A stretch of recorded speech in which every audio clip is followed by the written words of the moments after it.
Last year, I sat across a close friend of mine over a cup of black coffee, watching his entire life unravel. His wife has just filed for divorce. His hands were trembling, not from anger, but from sheer paralyzed confusion. He kept looking at the table and saying, "Man, I don't get it. I did everything right. I provided. I was loyal. How can she be this cold?" In that exact moment, I realized he wasn't just suffering from heartbreak, he was suffering from a violent collision with a myth we've all been sold. The myth that if you are good, life owes you fairness. My friend had signed a silent, subconscious contract with existence. If I insert enough coins of hard work, loyalty, and sacrifice, the universe will guarantee me stability and love. And when reality broke that contract, he didn't just feel betrayed by his partner, he felt betrayed by existence itself. I've seen this pattern everywhere. I watched my own father try to buy unconditional love with gifts, expecting his financial deposits to return emotional dividends. Both were infected by the same mental virus, the fallacy of cosmic symmetry. We want life to be a vending machine, but when the machine jams, when we get laid off after 60-hour weeks, when your business collapses despite flawless planning, or when someone you love walks away, your brain enters a toxic loop. You start asking, why is this happening to me after everything I did? Here is a bitter pill you need to swallow today. It is not your fault that the world is unfair, but it is entirely your fault that you expected it to be. You are not suffering because life is chaotic. You are suffering because you insisted that life follow your personal rule set. Centuries ago, the Stoic philosopher Epictetus nailed this exact flaw. He observed that we aren't disturbed by the things that happen to us, but by the principles and notions we form about those things. In modern terms, your frustration never comes from the event.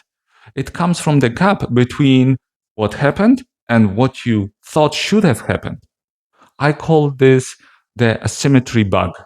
We expect reality to be a mirror. We think if I'm honest, people will be honest with me. But the universe doesn't run on moral ledger. Nature doesn't pause an earthquake because a good person is in its way. When a storm ruins your outdoor event, you don't stand in the rain screaming at the clouds, asking why they hate you. You accept that clouds don't care about your plans, grab an umbrella, and adjust. Yet, when people or markets act like the weather, we waste months feeling targeted and crushed. So, how do you fix this before it destroys your inner peace? You don't become cold or cynical. You simply upgrade your software. You switch from a transactional living to unilateral living. Transactional living says, I will be good so that the world treats me well. Unilateral living says, I will act with virtue, strength, and discipline because this is who I choose to be, regardless of how the world responds. To build an asymmetric mind, I use a simple 3-step protocol. First, audit your unspoken contracts. The moment you feel bitter or cheated, ask yourself, what silent clause did I demand from reality here? Strip the transaction. If you only do good to get a specific return, that isn't virtue. That's a trade you forgot to negotiate with the other party. Second, draw the line of control. Other people's reactions, their perceptions, market shifts, and your past are 100% outside your control.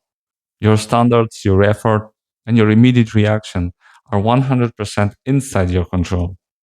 Reframe success entirely around your execution. If you acted with integrity, you won. Period.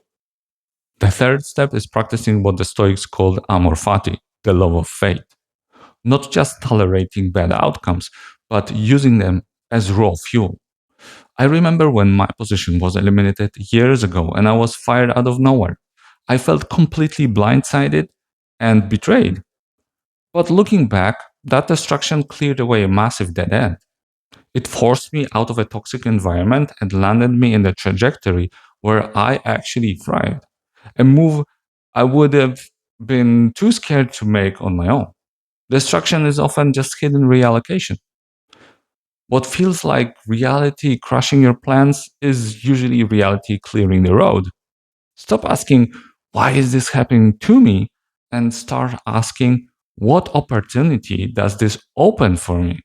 The moment you shift from victim to practitioner, your brain stops burning energy on resentment and starts focusing on action. So here is my challenge for you today. Pick one area in your life where you feel resentful or cheated. Find the unspoken contract you signed with reality, tear it up, and focus entirely on your next move. But look, tearing up those contracts is only half the battle. Because once you stop expecting fairness from the world, you have to face the internal noise that made you seek that validation in the first place. And if you don't know how to silence that noise, your mind will trick you right back into victim mode. I broke down the exact framework to master that internal quiet in this video right here. Click it, and I'll see you over there.